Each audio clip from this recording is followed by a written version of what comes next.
Hello guys, morning. Dito naman tayo sa may live printer kasi kinausap natin ngayon.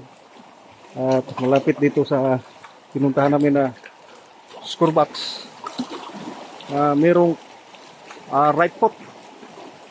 At ang story kasi dito sa bato ay nakuhanan ito ng mga makikintab na itim at initapon lang sa dagat. Noon mga 1980s to siya, no? Oh, 1980s pa daw ata yun. Na balbag nila yung may ano diyan, no? Suminto. At may hugis pa na right pot. Yung may tubig lang, oh. Hindi natin kapitan. Kita natin tubig kasi malalim yung high tide. Ayan. Yung right pot. Matay pa. Paano magdami? Tin. Ayan. Ayan yung red pot. Lang natin malapitan kasi medyo malalim dito.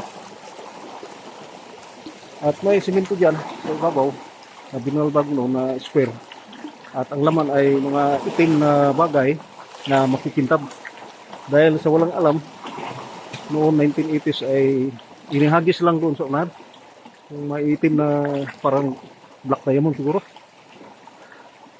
Ayan. At ito na lang ang marka dito, o marker. Aniwan. At magkalapit lang ito sa may island dyan. Sa unahan na mayroong flagpole noon. Ang Japanese Army. So, ito lang guys, ang maibahagi ko sa inyo. Kahit sa kunting oras panunod. Sana magustuhan nyo itong binibidyo ko. Ayan, yung may tubig na yan. Yung ano yan, may right pot. So right pot yan. May tubig lang. At dito malalim dito. So, ito yung mga island dito. Shoreline. So ito lang guys ang maibahagi ko sa inyo. May history kasi na may nakuhanan dito na itim na bagay at makintab. Tinapon lang noon dahil walang alam yung tao.